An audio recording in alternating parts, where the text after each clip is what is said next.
يا محمد يا محمد يا صلى الله عليه وسلم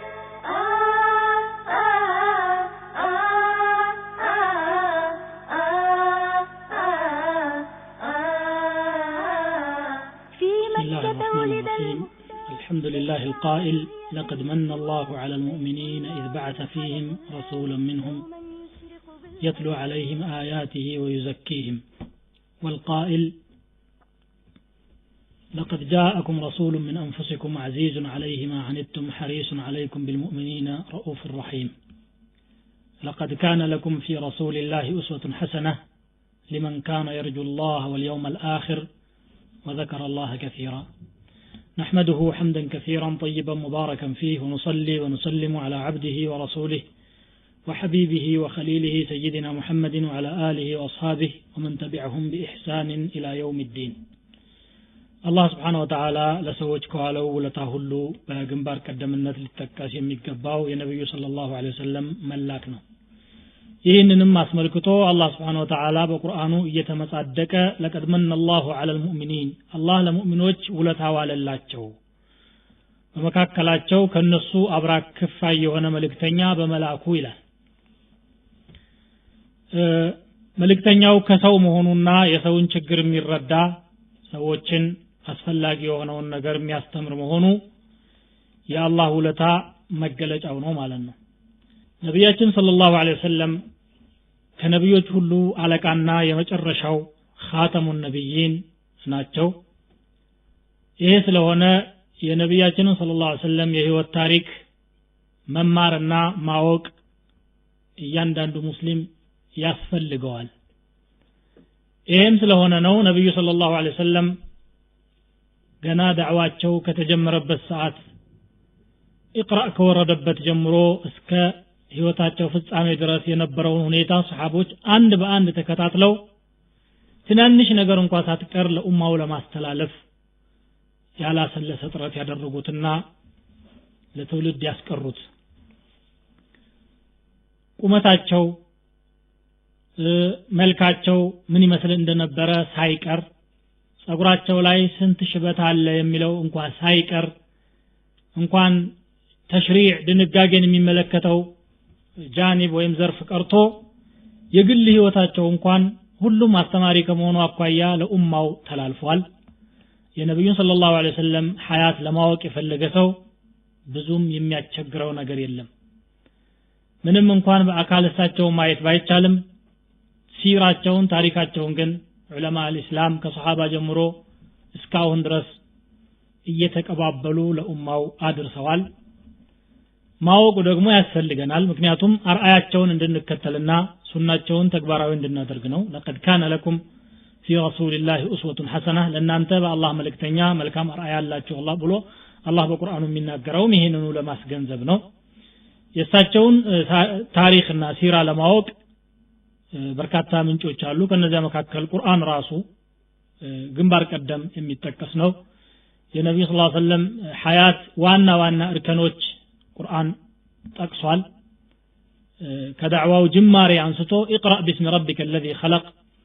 ከዛ እስከ ፍጻሜው ድረስ የነበሩ ዋና ሁኔታዎች በቁርአን ተጠቅሰዋል ከዛ በተጨማሪ የተናገሯቸው ሐዲሶች አንድ በአንድ ተዘግበው ተቀምጠዋል እንደገና ደግሞ ከሰሃቦች ቀጥሎ የመጣው ትውልድ ታቢዖችም ሲራን ከምንም በላይ ትኩረት ሰጥተው ያስተምሩ ነበር كنا نتعلم المغازي كما نتعلم السورة من القرآن ይላሉ የነብዩ ሰለላሁ ዐለይሂ ወሰለም የዘመቻ ታሪክ ልክ ቁርአንን እንደምንማረው አድርገን እንማር ነበር ብለው እስከሚናገሩ ድረስ እንደውም ሐዲስ ከመጻፉ በፊት ሲራ ነው ቀድሞ የተጻፈው ምክንያቱም ከታቢዖች ሲራ መጻፍ የጻፉ ነበሩ እንደነ ዑርወት ኢብኑ ዙበይር እንደነ አባን ኢብኑ ዑስማን ኢብኑ አፋን የነበሩ ታቢዖች ጽፈዋል ከታቢዖች በኋላም ቀጥሎ ደግሞ አትባዑ ታቢዒን እነ ኢብኑ ኢስሐቅ እነ ኢብኑ ሂሻም እስካሁንም ድረስ ያልተቋረጠ በነብዩ ሰለላሁ ዐለይሂ ወሰለም ህይወት ዙሪያ የሚደረገው ጥናት ቀጥሏል ማለት ነው የሳቸውን ሐያት ለማወቅ የነበሩበትን አካባቢ የነበረውን ሁኔታ ማየት የግድ ነው ስለዚህ ነብዩ ሰለላሁ ዐለይሂ ወሰለም የተላኩት ለዓለም ቢሆንም የተወለዱትና ያደጉት በአረቢያ ምድር መካ ነው አረብ ማለት ራሱ ከቃሉ ስንነሳ በረሃ ማለት ነው ሰህራ ከሚለው ቃል ነው አረብ የሚለው ትርጉሙ ሰህራ ማለት ነው ሰህራ ማለት ደረቅ የሆነ ቦታ ውሃና ተክሎች የማይበዙበት ማለት ነው ለአረቢያ ለምድሩም ሆነ ለህዝቦቹ ከወትሮ ጀምሮ ይሰጥ የነበረ ስም ነው አረብ የሚለው ቃል ወይም አረብ ማለት ምዕራብ ማለት ነው የምስራቁ ህዝቦች ገርብ የሚለውን ለአረቦች ኢጥላቅ ያደርጉ ስለነበረ በዛው ስያሜ ሆኖ ቀርቶ በተዛባ መልኩ ተገልግለውት ነው እንጂ የሚሉም አሉ ጀዚረት العرب የአረቢያ ደሴት ከምዕራብ በኩል በቀይ ባህር የሚዋሰን እና በሲና በረሃ በምስራቅ በኩል ደግሞ الخليج العربي አረቢያን ገልፍ እና ሰፊው የኢራቅ ደቡባዊ ክልል የሚያዋስነው በደቡብ በኩል ደግሞ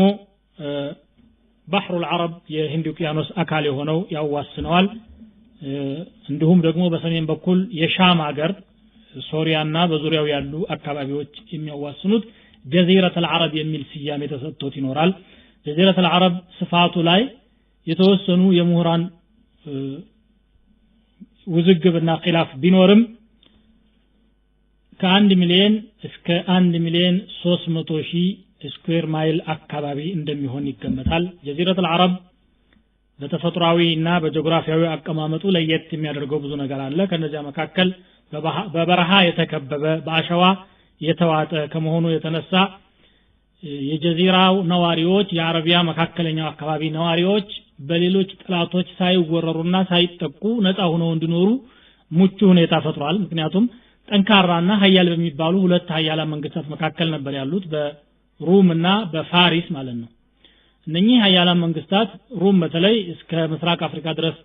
እስከ እስያ በርካታ ክልሎችን መቆጣጠር ችሎ ግን ጀዚረት العربን ለመቆጣጠር አልቻለም ያ በረሃማ ባህሪው ለነሱ ምቹ ሁኔታ ስላልፈጠረ ማለት ነው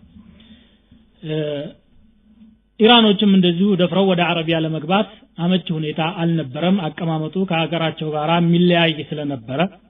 ይሄ ውስጣዊ ሁኔታው ሲሆን ውጫዊውን ሁኔታ ደግሞ ስንመለከት በሶስቱ የወትሮ አህጉሮች መካከል ነው የሚገኘው ጀዚረት العرب እስያ አፍሪካ እና አውሮፓ ሰው የሚኖርባቸው ክልሎች እነዚህ ነበሩና ማለት ነው እነኚህ ሁሉም በየብስም ሆነ በባህር ከአረቢያ ጋራ ይገናኙ ነበር ያ ደግሞ ለአረቢያ የፈጠረው ምንድነው የሃይማኖቶች የጥበቦች የባህሎች እና የተለያዩ ሁኔታዎች ማዕከል እንዲሆን ምክንያት ሆኗል ማለት ነው ከሁሉም ጋራ ለመገናኘት አመቺ የሆነ ወድዕ ስለነበረው አረብ የሚባሉት ህዝቦች የታሪክ ሊቃውንቶች ለሶስት ይከፍሏቸዋል አንደኛው العرب البائده የጠፉ የአረብ ዝርያዎች ተብለው የሚመደቡ ናቸው እነሱ እንደ ዓድ ሰሙድ ጀዲስ ጠሰም ኢምላቅ ሐድረመውትና ኡመይም እና የተለያዩ ዝርዝር መረጃ ስለነሱ መገኘት ያልተቻለ የሆኑ ህዝቦች ናቸው እነኚህ ህዝቦች በታሪክ መኖራቸው ተነግሯል በቁርአንም የበርካታዎቹ ታሪክ ከሞላ ጎደል ተጠቅሷል ግን ዝርዝር የሆነ መረጃ ማግኘት አልተቻለም ዘራቸው ሙሉ ለሙሉ ይጥፋ የተወሰነው ከሌሎች ከቀሩት አረቦች ጋር ተቀላቅሎ ተውጠው ይቅሩ ተፋሲል ማግኘት ስላልተቻለ العرب البائده የጠፉ ብለው ሰየሟቸው ሌላው العرب المستعربه ቅይጥ የሚባሉት ህዝቦች ናቸው እነሱ ከነብዩላህ እስማኤል ዘር የተራቡት ናቸው እነ ቁረይሽ እነ ኪናና እነ ተሚም እነ ጠይ የሚባሉ በርካታ ጎሳዎች አሉ እነሱ ናቸው ሌላኛው العرب العاربه ይባላሉ ማንም የውጭ ዘርጋራ ያልተቀላቀሉ ጥንታውያን አረቦች ተብለው የሚጠሩ የቀህጣን ህዝቦች ናቸው የቀህጣን ህዝቦች የአረብ ዋና ህዝቦች ቢሆኑም የነብያችን ሰለላሁ ዐለይሂ ወሰለም ታሪክ ግን በአብዛኛው የሚገናኘው ከአድናን ህዝቦች ወይም የኢስማኤል ዘር ከሚባሉት ጋር ነው የቀህጣን ህዝቦችም ትንሽ ለመዳሰስ ያህል መጀመሪያ አረብ የሚባለው ህዝብ የተፈጠረው በየመን አካባቢ ነው የመን العرب والعاربه የቀህጣን ህዝቦች ሁለት ዋና ጎሳ ተከፈሉ ሒምየርና ከህላን የሚባሉ ሒምየሮችም ተወሰኑ ጎሳዎች ከነሱ እየወጡ መጥተዋል እነ ዘይዱል ጀምሁር ቁዳዓ አሰካሲክ የሚባሉ ካህላኖች ደግሞ የየመን አካባቢ ታሪካዊ ስልጣኔዎች መስራቾች ናቸው እነ ሐምዳን አንማር ጠይ ሙዝሂጅ ኪንዳ ለኸም የሚባሉ በርካታ ጎሳዎችን ከነሱ ወጥተዋል የካህላን ጎሳዎች በዋና ዋና ለአራት ይከፈላሉ አንደኛው የአዝድ ጎሳ የሚባለው ነው እነኚህ አዝድ የሚባሉት ቀደም ሲል ከነብዩላህ ሷሊህና ሁድ ህዝቦች ተርፈው በየመን አካባቢ የነበሩት አረቦች በአካባቢው ጠንካራ ስልጣኔ መስርተው በእርሻ በተለያዩ ነገሮች የተሻሻሉ የሚባሉ ህዝቦች ሆነው ሲኖሩ አንድ ትልቅ ግድብ ሰርተው ነበር ያንን ግድባቸውን ማዕሲያ ሲያበዙና ከነብዮቻቸው ፈለግ ሲወጡ አላህ Subhanahu Wa Ta'ala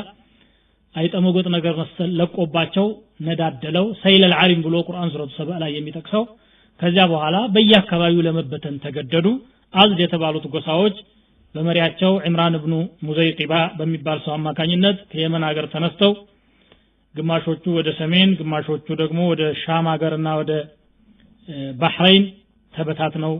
ለመኖር ቻሉ የመዲና ነዋሪዎች አውስና ኸዝረጅ የሚባሉት ነብዩ ሰለላሁ ዐለይሂ ወሰለም ያስተናገሉትም የነኚህ ሰዎች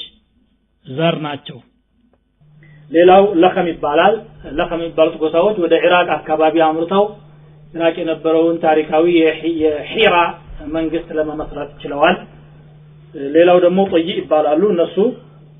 ወደ ሰሜን አካባቢ ሄደው ሲያበቁ አጃና ሱልማ ተብለው የሚታወቁ ተራራዎች አካባቢ ሰፍረው ዘራቸው በጃሂልያው እዛው ነበር የነበረው ማለት ነው ኪንዳ የተባሉት ወደ ባህሬን ሄደው ሲኖሩ ከዚያ ተነስተው እንደገና ደግሞ ወደ ሐድረመውት ለማምራት ተገደዋል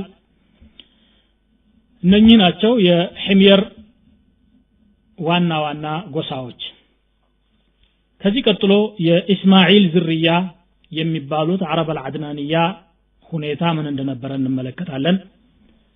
ኢስማኤል አለይሂ ሰላም አባታቸው ኢብራሂም ናቸው ኢብራሂም ደግሞ አገራቸው ኢራቅ ነው ኡር የምትባል በፍራት ወንዝ ዳርቻ ላይ የነበረች ከተማ ወይም ባሁኑ አጠራር ኩፋ አቅራቢያ ወይም ነጀፍ አካባቢ ይኖሩ የነበሩ ህዝቦች ናቸው የኢብራሂም ቤተሰቦች ስለነኚህ ህዝቦች ታሪክ ብዙ የተጻፈ ነገር ቢኖርም በተጨማሪ ደግሞ ዛሬ ሰዎች ምድርን እየቆፈሩ የቅሬታ አካላትና የቅርስ ጥናት በሚያደርጉት ምርምር በርካታ መረጃዎችን ስለ ኢብራሂም ቤተሰቦች ለማግኘት ይችላል እያሉ ነው ያሉት ኢብራሂም አለይሂ ሰላም እዚያ አካባቢ ተወልደው ካደጉ በኋላ ነብይነት አላህ ሲሰጣቸው በዚያው አካባቢ እስላምን በሚቻላቸው መልኩ አስተምረው ወገኖቻቸው ግን ወደ እስላም የማይመለሱ ሲሆኑ ጣዖቶቻቸውን አጋጣሚ ተጠቅመው አፈራረሱ ኢብራሂም ሰዎቹ ከአካባቢው ሰወር ባሉበት ሰዓት ወደ ቤተ መቅደስ ገብተው ጣዖቶችን አፈራረሱ ከዚያ በኋላ በአካባቢው ንጉስ ተፈልገው እንዲያዙ ተደረገ ተይዘው ቀረቡ አንተ ነህ ያፈረስከው ተብሎ ሲጠየቁ እኔ ሳልሆን ትልቁ ጣዖት ስልጣኔን ተጋሩኝ ብሎ ነው ያፈራረሳቸው فعله كبيرهم هذا فاسالوهم ان كانوا ينطقون አሉ በመጨረሻ ኢብራሂም እንዲቃጠሉ ተበየነባቸው እንጨት ተጠራቅሞ ነዶ ሲያበቃ ፍሙ ላይ ኢብራሂም ተወረወሩ አላህ ውሳኔው ላይ ስላልነበረበት ያቃጠሎ ሳይሳካ ቀርቶ የተነበቱት ያህል ሰንብተው قلنا يا نار كوني بردا وسلاما على ابراهيم እንደሚለው ሰላም ሆኖ ሲያበቁ ተመልሰው መጡ ንጉሱ ፊት ቆመው እኔ ሰላም ሆኜ መጥቻለሁ አላቸው አሉት ከዚያም በኋላ ወደ ሻም ሀገር ተሰደዱ ሐራን ወደሚባል ሀገር ከሐራን ተነስተው ደግሞ ወደ ፍልስጤን አመሩና ፍልስጤንን የዳዕዋቸው ማዕከል አድርገው እየተንቀሳቀሱ ያለ ከፍልስጤንም ወጣ ብለው ወደ ግብጽም እየሄዱ ዳዕዋ ሲያደርጉ አንድ ቀን ከባለቤታቸው ጋራ ግብጽ ዳርቻ ላይ ደርሰው ባለቤታቸው ሳራ በጣም ውብ ስለነበሩ የድንበር ጠባቂ ወታደሮች ኢብራሂምን ከነባለቤታቸው አስረው ሲያበቁ ንጉሱ ፊት አቀረቡ ንጉሱም እሷን አስገድዶ መጥፎ ነገር ለመስራት ሲያስብ አላህ ተአምር አሳይቶት ሳይሳካላት ቀረና እንዳውም የገዛ ልጁን አገልጋይ ብሎ ሰጥቶ ሀጀርን ሸኛቸው ከዛ ተመልሰው ወደ ፍልስጤን ከደረሱ በኋላ ሳራ ማሃን ነበሩ ኢብራሂምም እንደዚሁ ረጅም ጊዜ ሳይወልዱ ቆይተዋል ሳራ አለይሃ ሰላም እኔ ካልወለድኩኝ ባለቤቴ ማሃን ሆኖ መቅረት አለበት ብዬ አላስብም ስለዚህ መውለድ አለበት በሚል ያችን ከግብጽ የተሰጠቻቸውን አገልጋያቸውን ኢብራሂም እንዲያገቡ በመፍቀድ አዲስ ትዳር መሰረቱ ኢብራሂም አለይሂ ሰላም ከዛች ሴትም ኢስማኤል ተጸነሱ ኢስማኤል ሲወለዱ ግን የሳራ ስሜት ተቀየረና ቅናት ተሰማቸው ከዚያ በተነሳ አላህ Subhanahu Wa Ta'ala ባለቤትህና ልጅህን ይዘህ ወደ ፋራን ምድረ በዳ ወደ መካ ይዘህ ሂድ አላቸው አላህ Subhanahu Wa Ta'ala ነብዩላህ ኢብራሂም አለይሂ ሰላም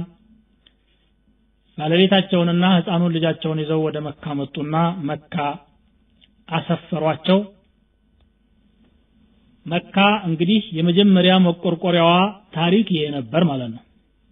ኢብራሂም ልጃቸውና ባለቤታቸውን መካ ካስቀመጡ በኋላ ወደ ፍልስጤም ዳዕዋ ስራቸውን ለማካሄድ ተመለሱ መካ መንደር የለም ነዋሪ የለም የሚያነጋግር ጎረቤት የለም አስቸጋሪ ሁኔታ ነበር ያለውና ያንን ኑሮ መጋፋት የግድ ሆኖባቸው ሀጀርን ያንን ሐያት እየቀጠሉ እያለ ኢብራሂም ሲወጡ መልሰው ሲያበቁ ጠሯቸው አላህ አዞህ ነው ወይስ በራስህ ፍቃድ ነው እዚህ በረሃ ላይ ጥለህንም ትሄደው አይ አላህ አዞኝ ነው ኢዘን ላ ይضيعنا እንዳ ከሆነስ አላህ በከንቱ አይጥለንም በማለት ሸኟቸው የያዟት ትንሽ ስንቅ ነበረች እሷም አለቀች የያዟት ውሃም አለቀች ችግር ላይ ሆነው ሲያበቁ በሶፋና በመርዋ ተራራዎች መካከል 7 ጊዜ እየተመላለሱ ግራና ቀኝ ተመልክተው ሰው ይኖራል አይኖርም ማን በረዳኝ ብለው ሲጨነቁ ልጃቸውን ያሁኒቱ የዘምዘም ውሃ የፈለቀችበት ቦታ ላይ ቁጭ አድርገው ነበር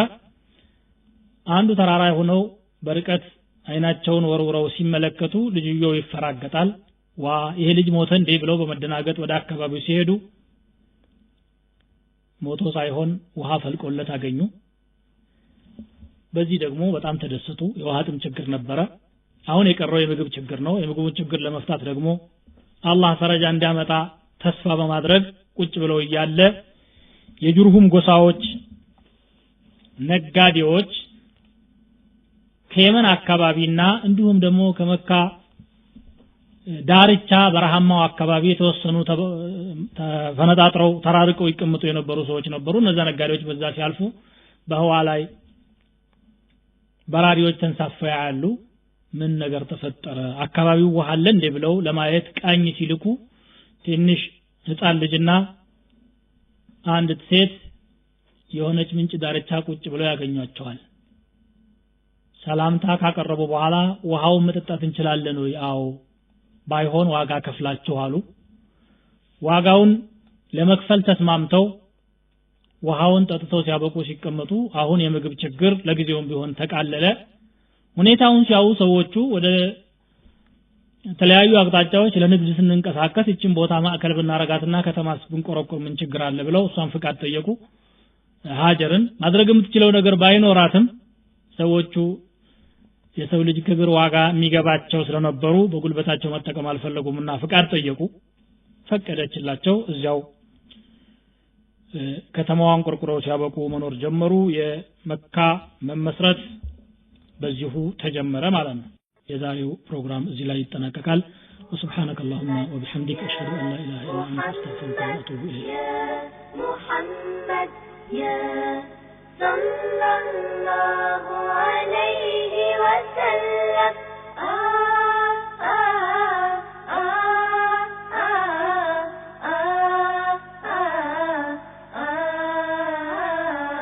في مكة ولد المختار والكعبة هي خير زوار بيت الله الحرم الآمن دوما يشرق بالأنوار